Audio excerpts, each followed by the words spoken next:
નમસ્કાર મિત્રો, મારી ચેનલ જ્ઞાન તંતુ પર આપનું સ્વાગત છે।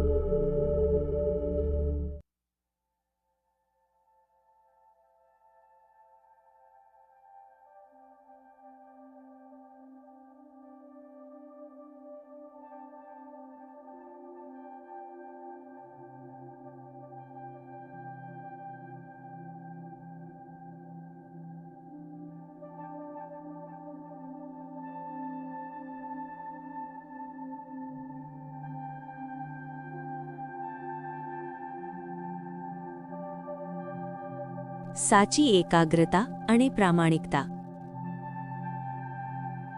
એક નાનકડું ગામ હતું। એ ગામમાં એક કુશળ શિલ્પકાર રહેતો હતો। તે અત્યંત સુંદર અને જીવંત લાગે તેવી મૂર્તિઓ બનાવતો હતો।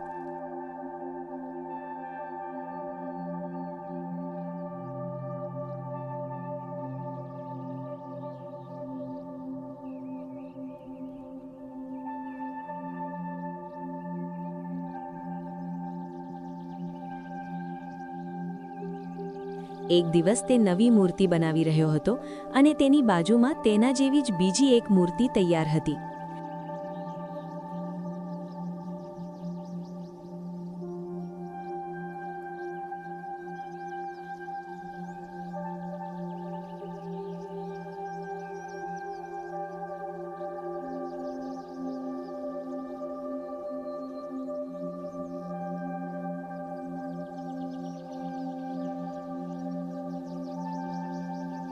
તે સમયે એક માણસ ત્યાંથી પસાર થયો અને શિલ્પકારને કામ કરતો જોઈ તેની પાસે આવ્યો।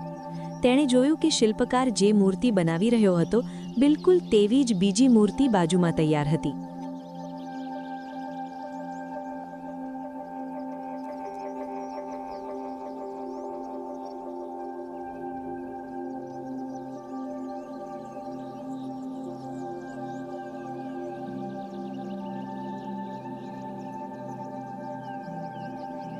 બંને મૂર્તિઓ એક સરખી સુંદર લાગતી હતી।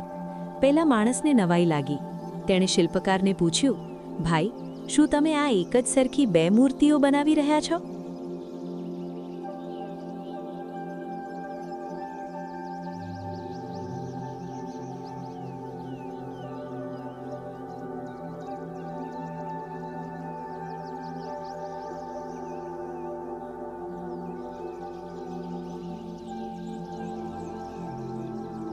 શિલ્પકારે શાંત સ્વરે ધીમેથી ઉત્તર આપ્યો, ના, મારે તો માત્ર એક જ મૂર્તિની જરૂર છે।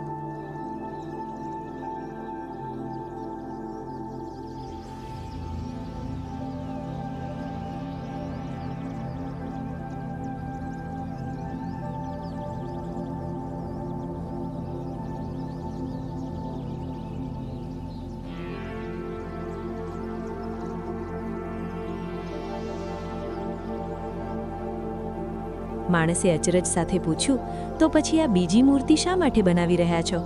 પેલી તૈયાર મૂર્તિમાં શું ખામી છે?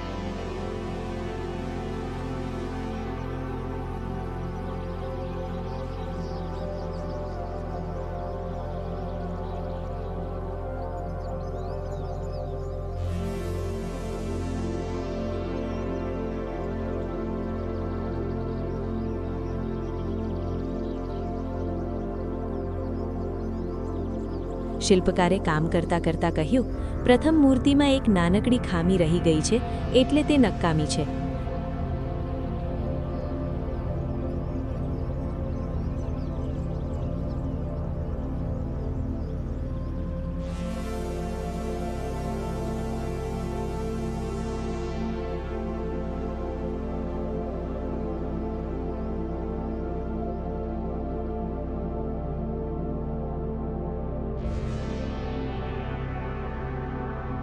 પેલા માણસે પેલી તૈયાર મૂર્તિને ધ્યાનથી જોઈ, પણ તેને કોઈ જ ખામી દેખાઈ નહીં। તેણે ફરી પૂછ્યું, મને તો આમાં કોઈ ખામી નથી દેખાતી, પણ આ મૂર્તિ ક્યાં મૂકવાની છે?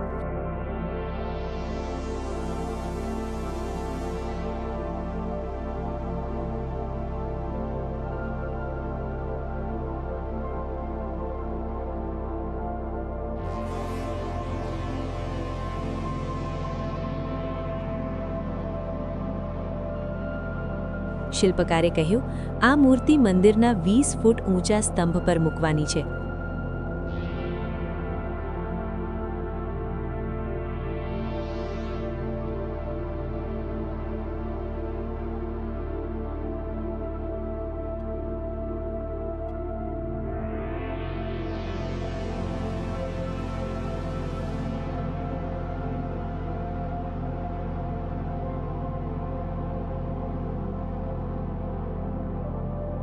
પેલો માણસ હસીને બોલ્યો, અરે ભાઈ, આટલી ઊંચાઈ પર કોણ જોવાનું છે કે મૂર્તિના પર નાનો ઘસરકો છે?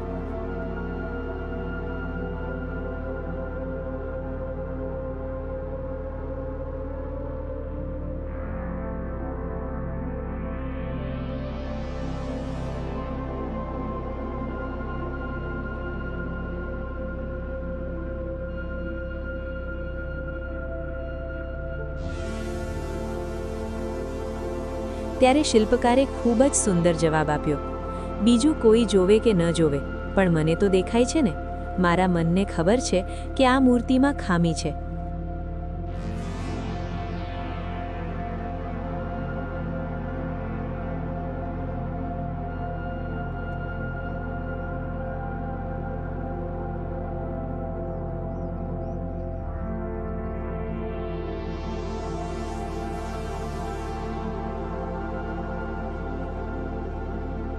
આ જવાબ સાંભળીને માણસ ખૂબ પ્રભાવિત થયો.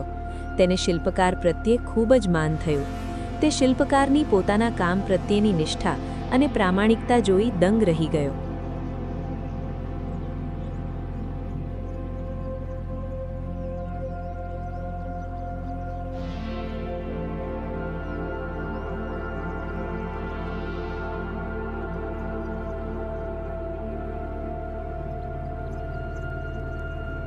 બોધ.